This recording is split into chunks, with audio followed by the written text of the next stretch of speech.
Ils prêchent Dieu, mais vendent les âmes. Ouvre les yeux.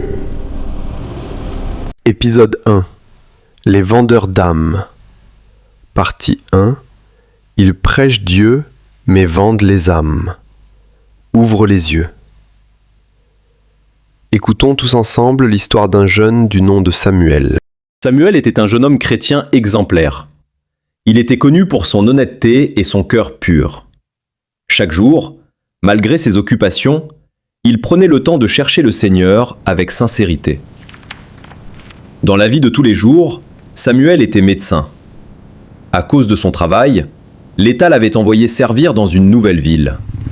Une fois installé, il avait choisi de s'engager dans une église locale qui portait un nom très fort, Jésus ou rien. Il y servait Dieu avec tout son amour. Un samedi, après avoir passé un long moment à méditer la Bible et à faire sa prière personnelle, Samuel s'endormit profondément. Pendant son sommeil, il fit un rêve étrange et puissant. Dans ce rêve, Dieu lui montra clairement l'état spirituel réel de son Église. Il vit des choses que l'œil humain ne peut pas voir d'habitude, comme si le rideau s'était levé sur la vie secrète de sa communauté. Mes chers fidèles, le temps de la métamorphose est venu. Nous sommes prêts, pasteur. Laissez vos esprits s'élever et vos formes changer. Alléluia! Gloire avec la sagesse et la force!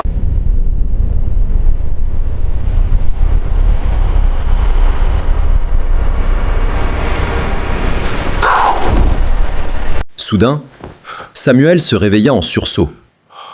Les images du rêve étaient encore fraîches dans son esprit, mais il se sentait troublé. Il ne comprenait pas du tout ce que tout cela signifiait. Le rêve était là, mais l'explication lui manquait. Sans perdre de temps, il se leva et commença à se préparer.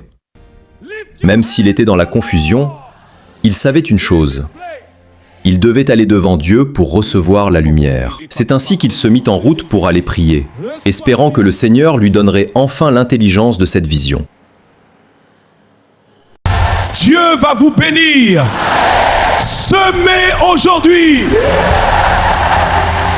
Donnez avec un cœur joyeux.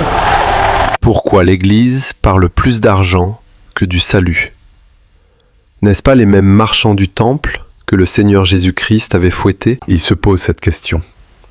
Effectivement, le pasteur vendait les âmes de ses fidèles à des homosexuels et à des politiciens buveurs de whisky. La fin du culte. Que Dieu vous bénisse.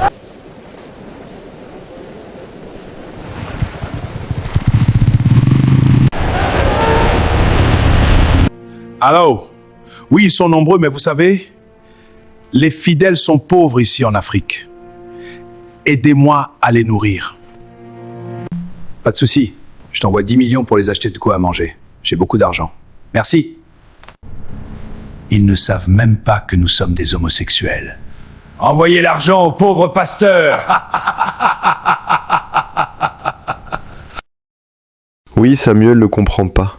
Sûrement, le pasteur était un vendeur d'âmes, un homme de double face. Alors le petit soir, Samuel méditait sur son rêve, et soudain la grâce de Dieu a prévalu.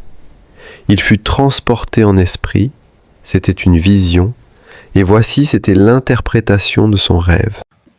Pourquoi je ne suis plus en paix? Pourquoi tout ce que j'ai vu aujourd'hui me dérange? Quelque chose ne va pas. Parce que ton cœur a vu ce que tes yeux refusaient de voir. Qui êtes-vous? Quelqu'un qui est passé par là où tu es maintenant. Quelqu'un qui a aussi cru, sans comprendre. Alors dites-moi, pourquoi je sens que quelque chose n'est pas vrai? On parle de Dieu, les gens pleurent, ils donnent tout ce qu'ils ont. Alors pourquoi j'ai l'impression que quelque chose est faux? Parce que tout ce qui brille n'est pas la vérité. Tu as vu une église, mais ce que ton esprit a ressenti, c'est autre chose. Ce n'est pas un hôtel, c'est un marché. Un marché? Non, c'est impossible. Alors dis-moi, pourquoi parle-t-on plus d'argent que de salut? Pourquoi les hommes sont glorifiés, mais pas transformés? Alors les gens, ils sont trompés. Certains sont trompés, mais d'autres refusent simplement de voir. Et les dirigeants, ils savent. Ils savent. Ils vendent ce qui ne leur appartient pas, les âmes de leurs fidèles. Quoi? La vérité dérange toujours, avant de libérer. Maintenant, une seule question reste. Si tu vois la vérité, vas-tu rester ou sortir? Cette vidéo est inspirée du chapitre 73 dans le livre du prophète Kakou Philippe, Les vendeurs d'âmes. Téléchargez gratuitement son livre sur le Play et App Store. Et abonnez-vous pour la suite.